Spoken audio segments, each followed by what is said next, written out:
সারা জোরালো হতে চিন্ময় কৃষ্ণপ্রভুর মুক্তির দাবি। সংখ্যালঘুরা গিয়ে এবার দাবি জানালেন, ধর্মীয় যে সংগঠনদের সঙ্গে বৈঠক ছিল সেখানে সংখ্যালঘুরা গিয়ে দাবি জানালেন চিন্ময় কৃষ্ণপ্রভুকে দ্রুত মুক্তি দিতে হবে এবং একই সঙ্গে তাদের বক্তব্য। এরপর চিন্ময় কৃষ্ণপ্রভুকে ভাই সম্বোধন করলেন ফাদার রোজারিও। এরপরও চোখ খুলবে না ইউনূস সরকারের। লজ্জার ইতিহাস সৃষ্টি করে গোটা বিশ্বের কাছে কি উদাহরণ সৃষ্টি করছেন ইউনূস, শুনে নেব ঢাকার প্রাক্তন আর্চ বিশপ ফাদার রোজারিও, তিনি কি বলছেন।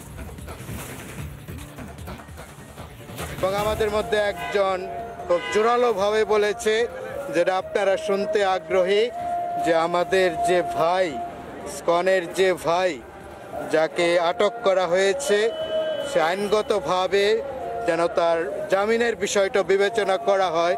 যদি আইনে পথ খোলা থাকে, তার জামিনের বিষয়টা যেন চিন্তা করা হয়, কারণ জামিন পাওয়া এটা আমাদের অধিকার। সরাসরি ইউনূসের চোখে চোখ রেখে চিন্ময় প্রভুর মুক্তির দাবি। ইউনূসের সঙ্গে ধর্মীয় সংগঠনগুলি তারা বৈঠকের দাবি জানায়। প্রকাশ্য দাবি ফরহাদ মাজারের। ইউনূসকে সরাসরি দাবি জানালেন লেখক, রাজনৈতিক বিশ্লেষক, ধর্মীয় চিন্তক ফরহাদ মাজার। চিন্ময় কৃষ্ণপ্রভুকে সন্ত বলে উল্লেখ ফরহাদ মাজারে। চিন্ময় কৃষ্ণপ্রভুকে গ্রেফতার করে গোটা বিশ্বে বাংলাদেশের বদনাম। সরাসরি ইউনূসকে সামনে বসিয়ে তোপ। গ্রেফতার করে বড় বিপদের মধ্যে পড়েছে বাংলাদেশ। বাংলাদেশকে জঘন্য দেশ হিসেবে উঠে এসেছে গোটা বিশ্বে। বসে বসে শুনলেন ইউনূস।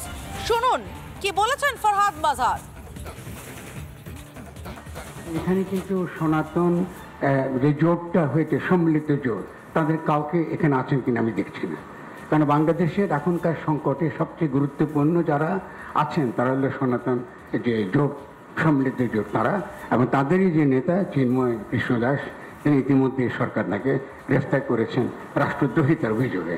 এখন রাষ্ট্রদ্রোহিতা একটা কিন্তু ব্রিটিশ আইন, এবং আমরা কিন্তু জুলাই গণঅভ্যুত্থানের পরে এই ধরনের আইন নাগরিকত্ব প্রয়োগ হবে, এটা কিন্তু আমরাও আশা করি না। যে একজন ব্যক্তি এখানে আপনার তার বিরুদ্ধে অভিযোগ করেছে, যে অভিযোগে করা হোক না কেন, তিনি একজন একটা বিএনপির তিনি একজন সদস্য, এবং সেই সদস্য করেছে, পরবর্তীকালে বিএনপি আবার তাকে বরখাস্ত করেছে, তার দল থেকে বহিষ্কার করেছে, কিন্তু তার এই মামলাটা তোলা হয় নাই। ফলে আমি আপনার কাছে বিনীতভাবে জানতে চাই আমাদের মাননীয় প্রধান উপদেষ্টার কাছে, চিন্ময় কৃষ্ণদাসকে এখানে আপনার গ্রেফতার করা হলো, তার আইনি ভিত্তিটা কী ছিল। এবং আমি নিজে ব্যক্তিগতভাবে চিন্ময়ের সঙ্গে কথা বলেছি, এবং আমার তাকে কোনোভাবে বাংলাদেশের রাষ্ট্রদ্রোহী বলে মনে হয়। এই যে একটা বড় বিপদের মধ্যে আমরা বাংলাদেশকে ফেলে দিয়েছি, আজকে যে ভাবমূর্তি নষ্ট হয়েছে আমাদের, এখানে বাংলাদেশকে একটা জঘন্য দেশ হিসেবে, যেখানে সংখ্যালঘুরা নিরাপদ নয়, এইভাবে আমরা আমাদের কাজকে সারা পৃথিবীতে আগে করা হচ্ছে। অথচ এই ধরনের লোকদেরকে, চিন্ময় যিনি যে সন্ত, তাকে নিয়ে আজকে সারা পৃথিবীকে বলতে পারতাম যে বাংলাদেশের সংখ্যালঘুরা আপনার মোটো আপনার অনিরাপদ নয়। আমি শুধুমাত্র বিনীত অনুরোধ জানাবো যে চিন্ময় কৃষ্ণদাসের বিরুদ্ধে সত্যিকারে কোনো অভিযোগ না থাকে, প্রথম কাজ হচ্ছে তাকে মুক্তি দেওয়া।